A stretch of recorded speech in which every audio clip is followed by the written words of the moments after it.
We all go through life accepting what textbooks told us about the universe. But what happens when questions are raised about many of our fundamental beliefs? A mystery that cannot be explained. An enigma that defies reason. A surprising and unexpected answer. To encounter such a mystery firsthand may change your life forever. Face to face with the greatest riddles of the ages, the world's most profound mysteries reach out and touch your life in ways you've never imagined possible. Encounters with the unexplained. One of the most intriguing mysteries of modern UFO research is encountered not in the sky nor in outer space, but tucked away neatly in the Nevada desert. What is it that lies beyond this boundary that the U.S. government would kill to keep secret? Is there a base hidden away in the desert waste of Nevada where the government actually flies captured UFOs? Do Russian satellite photos reveal the amazing truth our own government won't let us see? Could this man's remarkable story really be true? Did he work on alien spacecraft and help make them fly again? Could the U.S. government actually be working with alien beings in a super-secret desert complex known only as Area 51?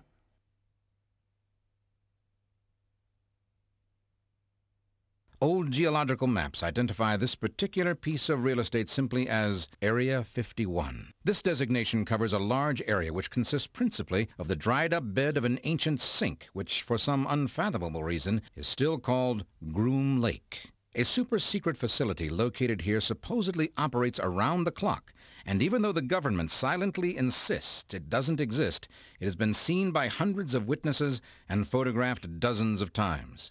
And if the rumors about it are true, this installation is the hiding place for one of the most amazing secrets of this or any other generation. Clearly, there are secrets of some kind in this mysterious complex because, according to official government maps of the region, the entire installation simply does not exist. Why is this desert base such a secret? Is the truth of its purpose related to the continual sightings in the area of UFOs? After the Lazar story broke, the UFO watchers came here and discovered this land. They came here in four-wheel drives to overlook this secret base.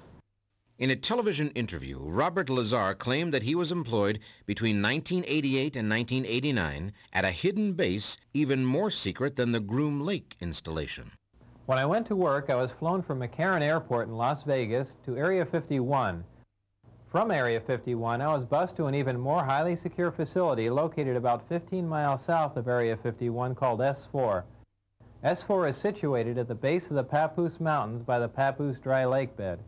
The S4 installation is built into the mountain and the 9 hangar doors are angled at about 60 degrees. These doors are covered with a sand-textured coating to blend in with the side of the mountain and the desert floor.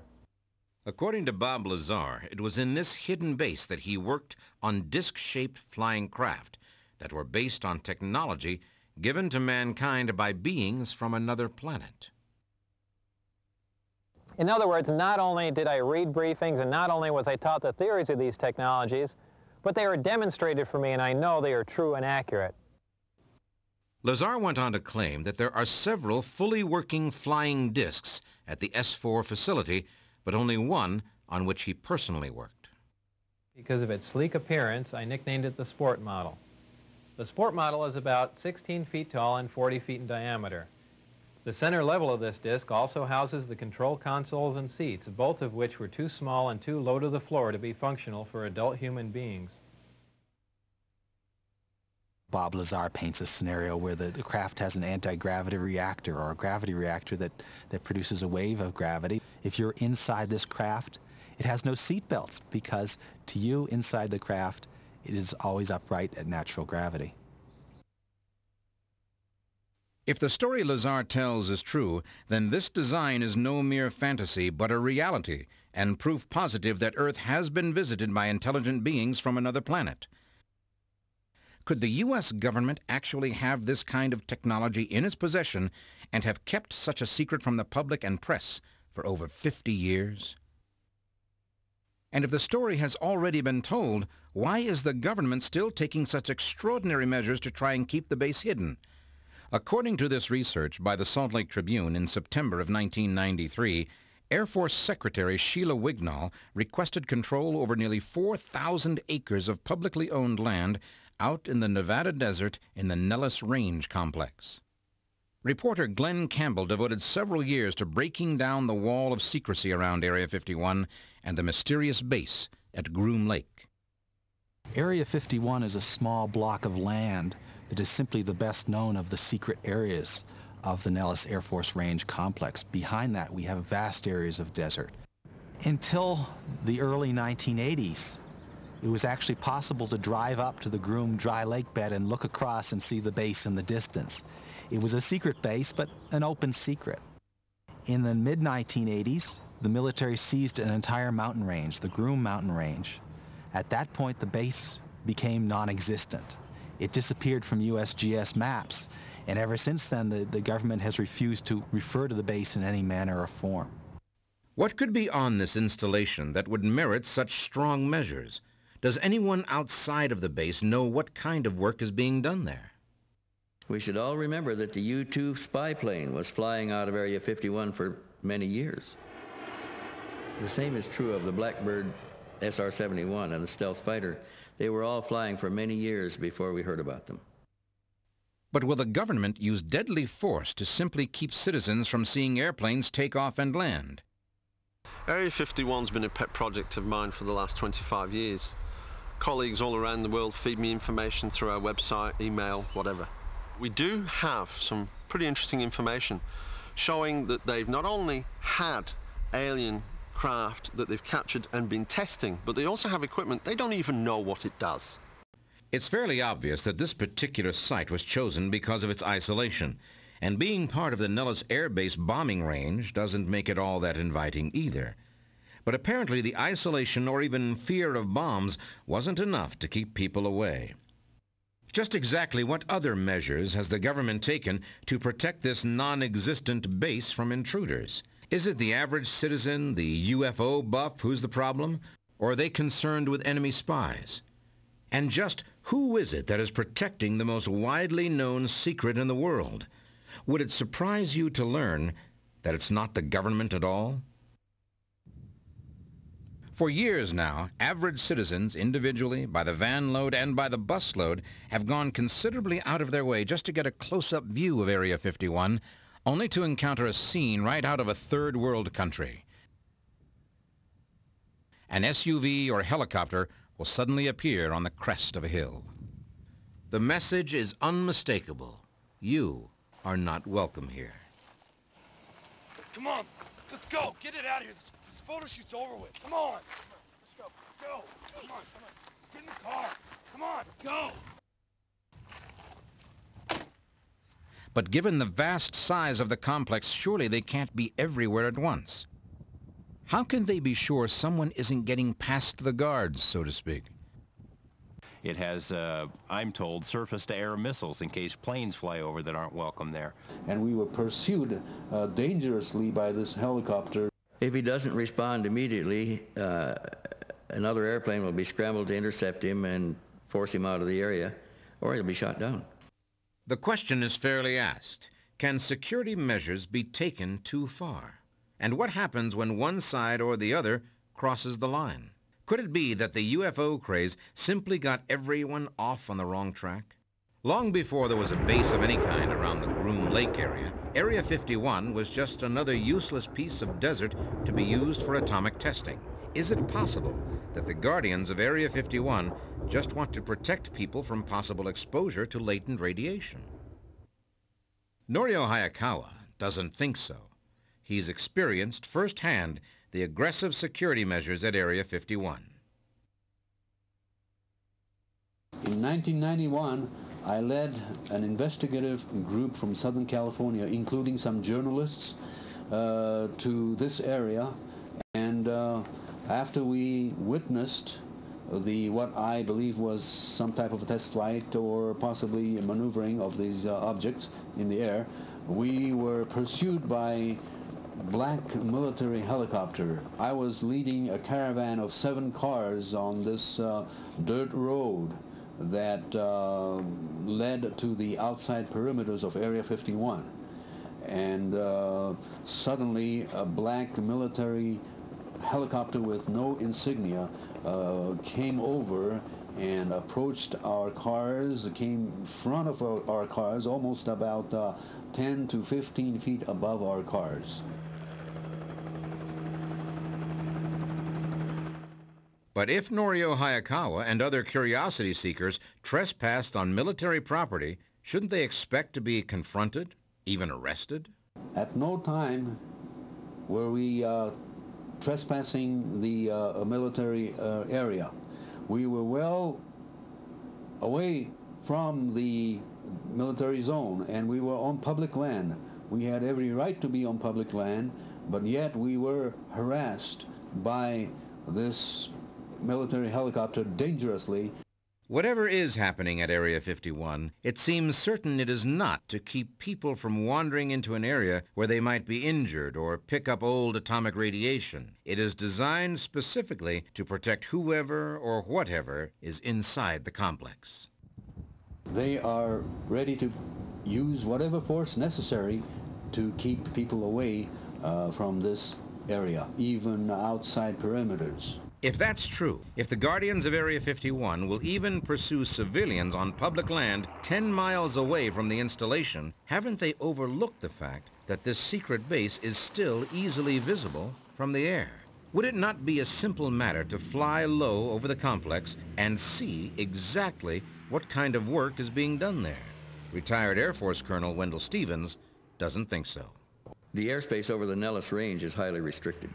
If a pilot happens to stray into one of these restricted areas, he's contacted by radio in the clear and asked to leave. If he continues to fly in this restricted area, he'll be ordered to leave immediately and will be given vectors to leave the area by the shortest route. If he doesn't respond immediately, another airplane will be scrambled to intercept him and force him out of the area, or he'll be shot down. Even military pilots on exercise here are forbidden to overfly this zone. If they do, it could mean the end of their career. If you as a civilian pilot were to fly into Groom Lake, certainly you can lose your pilot's license. Well, for 40 years, it has been the location of choice for testing black projects. The most secret projects in the world that our military is looking into, that's where they go. I mean, it's perfect for that. It's ringed by mountains. It's in the middle of nowhere. It's adjacent to the nuclear test site. It has, I'm told, surface-to-air missiles in case planes fly over that aren't welcome there. It has motion detectors in the ground. It has ammonia detectors that can sense the smell of ammonia in human skin. It has surveillance cameras to see who's looking down on the base. So it is an extremely secure location. Of course, these kinds of security measures are not uncommon around top-secret military installations. Could it be that the next generation of high-tech weaponry is currently being tested? Particle beams, high-powered lasers, or space weapons? Or could it be something else entirely? Is there finally some evidence that corroborates Bob Lazar's story? Is the power source that moves alien spacecraft through the cosmos actually in the government's possession? Many of us have devoted a lot of time and energy to research on what's going on at Area 51. But no question in my mind that a new type of technology is being developed. We have seen aircraft over there at Area 51 above the Groom Mountains that definitely resemble what's known as flying discs or flying saucers. In the UFO research field, a growing number of experts are making claims that secret government projects at the Groom Lake facility are somehow related to technology brought here from another planet. Whether or not this incredible claim is true, one thing seems certain. Witnesses have seen some kind of aircraft at Groom Lake that appear to be something not made by human designers. Have they actually seen UFOs at Area 51? What about photographs, videotapes? What are these strange lights in the sky? Are there reliable eyewitness reports of alien spacecraft, even alien beings, at Area 51? The saga of Area 51 neither begins nor ends with the Bob Lazar story. In point of fact, strange sightings in this area of the Nevada desert were being reported before Bob Lazar was even born. But it was the general awareness created by the interview with George Knapp on a Las Vegas TV station that seemed to focus public attention on the area. Prior to that series of interviews, Area 51 was just a designation on old military maps where atomic bombs were touched off, in the interest of national security, of course. But in 1955, all of that changed. In that year, Lockheed desperately needed someplace to test their latest super-secret aircraft, the U-2 spy plane. They turned to one of their chief test pilots, a man by the name of Tony LaVere, to help them find a secluded spot within enough land to accommodate a very long runway. And with that, Area 51 became America's most secret new aircraft testing facility. But what else was going on there? The official U.S. government statement concerning Area 51 reads, "Neither the Air Force nor the Department of Defense owns or operates any location known as Area 51. Strictly speaking, that's true. And even though it was built by the CIA and is used exclusively, so far as anyone knows, for government-related projects, it is operated by a private company and guarded by the Wackenhut private security force hired by that company. For over 30 years, except for a couple of ranchers, people generally ignored Rachel, Nevada, and the nearby Groom Lake facility. But there were other things going on that would give Bob Lazar's story instant credibility. A 1950 FBI memo from Agent Guy Hottle reported that he had been told by an Air Force investigator that 3 flying saucers had been recovered in the New Mexico desert. After all, the alien craft Lazar claimed he worked on had to come from someplace. So even before the complex at Area 51 was built, the seeds of one of the nation's most troublesome mysteries were already being planted. Today, hundreds of UFO watchers regularly drive out into the Nevada desert across public land and make their way up to the top of Whiteside Mountain or Freedom Ridge to try and get a glimpse of what they believe to be a captured vehicle from another world. In one of our expeditions to Area 51, one of our affiliate members succeeded in taking rather remarkable footage of what appears to be a disc-shaped object over Groom Lake itself. It didn't behave like any conventional aircraft I've ever seen, no sound whatsoever. But the remarkable thing is that in other occasions we have seen the zigzag maneuvering of this type of aircraft, sometimes almost a 75-degree turn and sudden descension and ascension. Could this really be a spacecraft from another planet that fell into human hands? A consistent story that comes up from a lot of workers is that a craft was brought here around 1953 and that actual live aliens were brought here about that same time. Well, the Russians have been taking pictures of Area 51 for many years. Stalin had an intense interest in UFOs, and one of the things he wanted to know about was Roswell. And the conclusion they came up with was that Roswell was real, that something really did crash there, that it wasn't a weather balloon, and it wasn't anything of earthly origin. They didn't know exactly where it came from, but they knew it wasn't ours and it wasn't theirs, and this was something that was of monumental importance that needed to be studied. Of course, to this point, these claims are still just hearsay and rumor without more evidence to support them. Does such proof exist? All the stories that float around this place are as much a mystery to workers as they are to us. Do we know where all these stories of captured UFOs originated? And how did these craft get to Area 51? Folks who run Area 51 won't admit that it exists. There was a federal lawsuit that was just tossed out in which they just wanted to know the name of the base, and they fought it tooth and nail and now don't have to reveal the name of it. If you work in a secret area like this, like Area 51, your work is highly compartmentalized. You come to work on jets from Las Vegas with the window shades down. Upon arrival at Groom Lake, you are bussed in buses with blacked out windows directly to your workplace. You see nothing more than the hangar or the few buildings that you happen to work in. That's the interesting dichotomy. The Russians can fly over it and take pictures. In fact, we've signed an open skies treaty that allows dozens of other nations to fly over and take all the pictures they want. But we, the people who put the bills for the place, aren't supposed to know about it.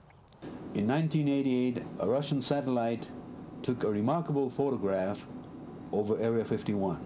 Notice the object highlighted at the end of the runway. It's positioned at the same position as if it were about to take off.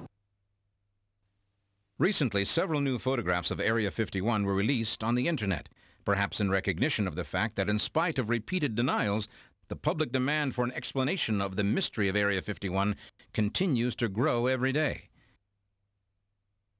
This year we've seen two sets of images of Area 51 that were released. The first came from a Russian spy satellite that can see things as small as 6 feet across.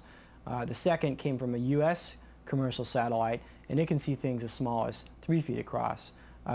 This gives us unprecedented clarity and detail of the activities at Area 51, and this is from a base that the U.S. government claims still does not exist. The detail in these new satellite photographs is indeed startling, but the images raise more questions. Mainly, what activity? Note that in none of these photographs is there any indication of active personnel. If something is going on there, where is it taking place? Until now, Bob Lazar has been the only eyewitness to come forward and describe any kind of work being done on alien technology in Area 51. However, in an exclusive interview with Encounters with the Unexplained, this man, David Adair, a respected and internationally recognized expert in space technology, agreed to speak out publicly for the first time about his own incredible experience at Area 51. I built a rocket when I was 17 years old after building many rockets to get to this one that I built, and it was about 10 feet tall and it weighed about a ton, and the engine design was somewhat unique. It was an EFMC engine, electromagnetic fusion containment engine. There was a lot of help involved. There was congressional help, there was help from the military, and once we had the thing completed, we took it to Wright-Patterson Air Force Base, and then it was flown from there to White Sands, New Mexico. And then on June 20th, 1971, we launched this missile. The rocket was extremely fast, and it left out of the area, and a man named Arthur Rudolph was there who gave me coordinates to land it at a place called Groom Lake, Nevada. The rocket soft impacts up there with parachutes, and we fly from White Sands to Groom Lake, and when we get there, there are twin 10,000-foot runways, and it's a considerable Air Force base there. Once we land, when we got to the center hangar, we stopped, and then the entire floor of the hangar dropped out from under us, and it was an elevator. And we went down about 200 feet, and when we flushed out with the floor down there, the huge underground facility has a kind of a rainbow-type cascade-looking roof, and the walls cantered down on the sides, and on each side you have big work bays and workshops and offices. So we rode past a lot of these workshops, and then we got down a good ways, and then we stopped to a work bay that was on our left, and they got out, and the man opened the doors, and the doors slid back, and we went in this room where there was lights everywhere, but there was no shadows, kind of like a painter's booth. And they had this something sitting on a huge metal table, and it was covered up, and they pushed a button and the cables raised this big cover, and to my surprise, it's another EMFC engine, but it's about the size of a Greyhound bus. My engine and that one worked similarly, but the difference is mine was like a Model T, and this thing was more like a Lamborghini. It's incredibly sophisticated. I knew that this engine, it couldn't have been made in our technology level. This thing, as big as it was, there was no wires, and there was no screws, no rivets, no bolts, no weld lines, no seams, nothing. It looked like the entire thing grew. When you touch the engine, that's where it gets even better. And wherever your skin touches it, these really pretty swirl patterns would radiate from your skin through the hull, the metal, and it would descend out maybe 5-6 feet in all directions. So it was really interesting. It was reacting to touch. I just finally had enough. I knew that this engine didn't belong to them, and it couldn't the way the thing was constructed. We had no capabilities at that time. Even today, we don't have that kind of technology. So I'm really angry. They're angry. They tell me to get down. So I'm coming down off the engine, and everywhere I'm touching the engine, it's no longer the blue-white swirls. It's now fiery red. Looks like orange-red colors shooting through the hull. And after seeing this, as I'm coming down, I stop, and I'm so amazed by this and watching it. As I calmed down, it went back slowly to the bluish white swirls. That's when I realized that this engine it's alive. It's picking up on not heat radiation but thought waves. This thing is a symbiotic engine. It's capable of linking with the occupants of a craft. They've had aircraft, you know, that like saucer-shaped craft that crash into the ground because they don't understand what makes them tick. They're actually using some humans in a telepathic form through, like the remote viewing project that they had, which was actually connected with Area 51, so that they could try and figure out how these craft were controlled, because it was all done with thought. If this sounds too far-fetched, let me bring you to current events. In Princeton University right now, there's a professor there at Peer Labs named Dr. Robert John, who's working with the military on the X-29 fighter. And what he's doing is building a buffer system where the aircraft and the pilot, when he puts his helmet on, has leads stuck to his skull.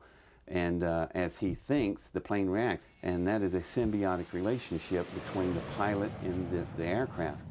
When I finally got down off the engine and I got on the floor and I turned around and looked back at it, I realized that this engine was extraterrestrial in origin. It was outside of our technology of building something like that.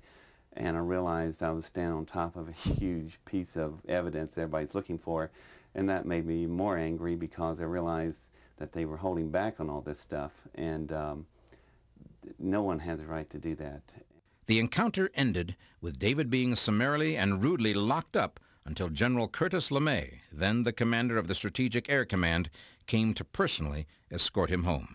Well, after LeMay picked me up and we were flying home, he told me that they weren't through with me. They'll be back. He'll try to cover up as much as he can to help me out. But he said they will return in your life.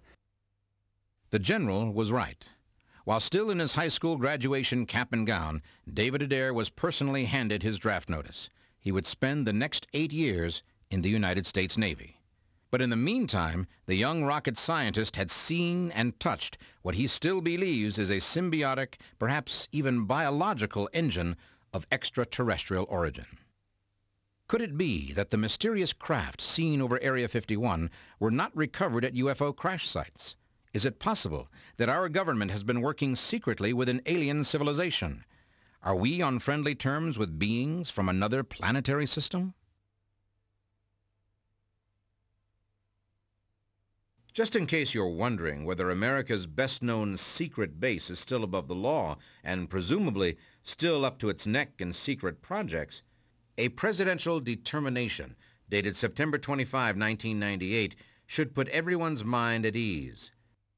In this document, President Clinton exempted the United States Air Force operating location near Groom Lake, Nevada, from any federal, state, interstate, or local hazardous or solid waste laws that might require disclosure of classified information. The letter went on to state that disclosure would be harmful to national security. But from whom are we keeping the nation secure? No one argues the fact that if it's true, Robert Lazar's story that he worked on a full-scale version of this alien craft is probably the most important news story of the last 100 years. And if David Adair's story is true, an even larger and presumably more powerful engine of unknown origin has also been in government possession for at least 30 years. But what about the story behind this supposedly alien technology? How did it come to be in human hands? According to Lazar, during his stay at Area 51, he was given information which, if true, would constitute undeniable proof of intelligent life on other planets. In Lazar's video interview, he claims that while at the super-secret S4 facility, he was shown official briefing documents stating that the beings who gave us the secrets of the flying saucer came from the Zeta Reticuli system, a star system that is 35 light-years from Earth. The beings are 3 to 4 feet tall and weigh 25 to 50 pounds. They have grayish skin and large heads with almond-shaped wraparound eyes. These beings said that they had been visiting Earth for a long time and presented photographic evidence which they contended was over 10,000 years old. There was an exchange of hardware and information in Central Nevada until 1979, at which time there was a conflict which brought the program to an abrupt halt. Few made the connection at the time, but Lazar's identification of the Zeta Reticuli system appears to corroborate an amazing story told 20 years earlier by Betty Hill, one of the first UFO abductees. And while Betty was aboard the ship, she was conscious enough to look around and ask questions. And she saw what appeared to be a star map on the wall on the inside of this ship. And she asked who apparently was the leader of the group what it represented. And he says, well, it's our sector of the universe. Well, Betty remembered that, apparently. It was imprinted in her subconscious. And Betty was able to draw a sketch of what she had seen on that star map inside the ship. No one really knew just what it meant, except that a brilliant young woman, an astronomer by the name of Marjorie Fish, looked at it and said, I think I can make some sense out of that. And over the course of about 6 years, Marjorie Fish put together what she thought that map that Betty remembered represented. But on that map were a couple of star systems that were not discovered until the late 60s. Once we made those additional discoveries, the Fish map became very valid. And the place that the captain of the ship told Betty that they were from was a star system that we call Zeta Reticuli. Could Betty Hill have made all of this up? Did Bob Lazar just pull that name out of a hat? Or are we finally seeing some corroborating evidence of alien visitations, even abductions, tied to Area 51? That Betty and Barney didn't make it up. Because over the years since, that's a tiny part of a vast amount of evidence that these are real events. But what of this notion that our government and the aliens have cut some sort of deal? Is such a thing even remotely possible? It is possible that our governments could cut a deal with an alien world in exchange for the technology that we have gained so rapidly and so quickly. We've given them something else, maybe the ability to come and go from this planet and use it like a gas station to go to other planets. Perhaps they're after resources, the water or the minerals in our planet, or possibly even use us as resources. The theories and possibilities boggle the mind. Government collusion with alien forces, abductions, engines of enormous power, all hidden by the desert sands of Area 51. Is this the secret the government is so anxious to protect at Groom Lake? Is it even remotely possible that Area 51 is being used as a sort of spaceport for alien craft in exchange for technology? Area 51 could easily be used as a spaceport. Any facility such as that is that's concealed and has boundaries set off and keeps the public away, and also in a remote area like in a desert, you could easily come and go without much problems, especially if your craft are impervious to radar where you can't see it, and possibly even the naked eye couldn't even see it. Lazar says he witnessed the operation of the ship's power source and that it made use of the enormous energy made possible by antimatter. And according to Lazar, one matter, antimatter weapon could could easily destroy all of the Earth's civilizations. Lazar also claims that using this energy as a power source makes this craft impossible to detect. The disk can't be seen from any vantage point, and for all practical purposes is invisible. All you could see would be the sky surrounding it. These are fantastic claims, and Bob Lazar has been accused of fabricating much, if not all of it. Is there any reason to believe what he says? The thing I notice about Bob Lazar when he talks, he's one of the best articulate people in the world of physics. I saw people working down there, so there had to be people working on these projects, and maybe they should take a closer look at what he's saying and really analyze it. Assuming for the moment that all of this is true, what purpose could the government have in mind for all of this technology? Norio Hayakawa doesn't believe these new advances will be used for the betterment of all humankind. You can rest assured that this technology, one way or the other, is going to be used for some type of military activity. Well, this could be used for a large-scale, unprecedented type of war we have ever seen.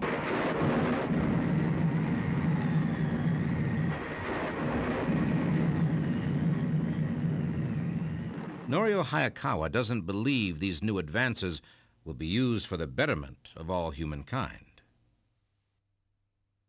These are photos of a secret California facility conducted by Lockheed Corporation.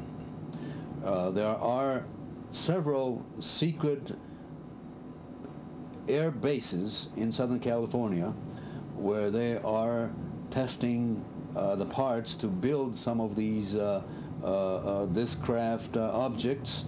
And the strange thing about these facilities is that you don't see any aircraft on the runway, no aircraft whatsoever.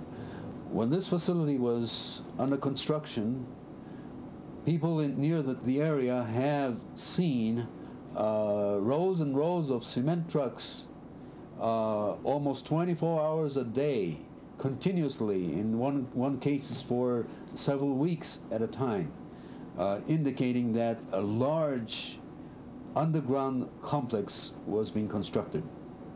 I was fortunate enough to interview people who constructed the underground facility at Area 51. There's research laboratories and things like that under the desert floor, and then the surface was restored to look like it did before. According to Hayakawa, the security around this facility is as strict as that surrounding Area 51, and the sheer size of each is truly staggering. Even if some secret project of gigantic proportions really is going on underground in California and Nevada, does that mean the technology is being developed for hostile purposes? To be honest with you, I would not be surprised that some abductees are taken to some U.S. underground facilities. And if that is indeed the case, there again, we're dealing with a criminal case here that involves total violation of our constitutional system. Can these stories actually be true? UFO abductees brought by force to Area 51. Is there any evidence to support these frightening claims? In Robert Lazar's video, he claims that the S4 facility near Area 51 is hidden inside a mountain with 9 giant hangar doors textured to blend in with surroundings. Incredibly, this matches the description given by some people who claim to have been kidnapped by the occupants of a UFO, then taken to a mysterious underground facility. Abductees have been taken to places that they have assumed were underground facilities. Abductees have also reported that they have seen what appeared to be U.S. military people involved in their abduction. And yet there are also those who believe the military is developing this technology for the protection of the human race from an alien invasion. I don't think the government or the military believes that we face a major threat from anybody on this planet, that our greatest threat literally comes from someplace out of this world. Others believe the government is only interested in protecting itself. They started infiltrating UFO organizations. They spied on UFO researchers. They put out false information to muddy the waters. They actively encourage this laughter curtain, a policy of ridicule that anyone who sees a UFO is crazy. Well, anyone who sees a UFO is not crazy. That's just the prism through which we view this now. The government's done a very good job of disinformation, of clouding the whole issue. All the eyewitnesses that said they've seen things flying at Area 51 is easily explained. They're seeing things that are flying there. Research is going on, and they're flying everything from reverse engineering aircraft to possible extraterrestrial craft coming and going. So these people are not nuts. They are seeing things fly around out there. It's an underground military presence that is vast. Friends of mine who've been in it have said that it's literally a 40-story building buried underground. If UFOs are real, the government has perhaps a legitimate interest in avoiding panic and making sure that society does not overreact to this situation. Purportedly, UFOs have been known to the government since the 40s and 50s. During that time, there was a lot of hysteria about communism, about world affairs. If you were to introduce UFOs at that time, perhaps there would be mass hysteria. Perhaps there would be a shaking of the foundations of our society. They try and cover up stories. They treat the public like it's just not even important. They've got devices sitting in crates that humanity could benefit from. But what do? They sit there and try and figure out how to make a weapon out of it. It's not the right way to go about it. If they want it to evolve, they've got to start sharing some of the information so that everybody can start working on how to advance it and use it. Bob Lazar is unshakable in his story. In a recent interview, he was quoted as saying, "I am exactly sure of what I saw. I know what mainstream science is like. I know where physics stands. I know all of that, and this is an extraterrestrial craft. This technology is hundreds and hundreds of years in advance of us, and that's the end of the story." But those of us who didn't see it firsthand still have to ask, is there any indisputable evidence that alien technology is being tested and used at Area 51? Could it be that locked deep beneath the desert floor, behind the tightest ring of security in our history, there is proof positive of life on other worlds? If that proof is there, it brings up another, even more profound question. Will the world be better off if that startling disclosure is made and the unexplained becomes the unimaginable?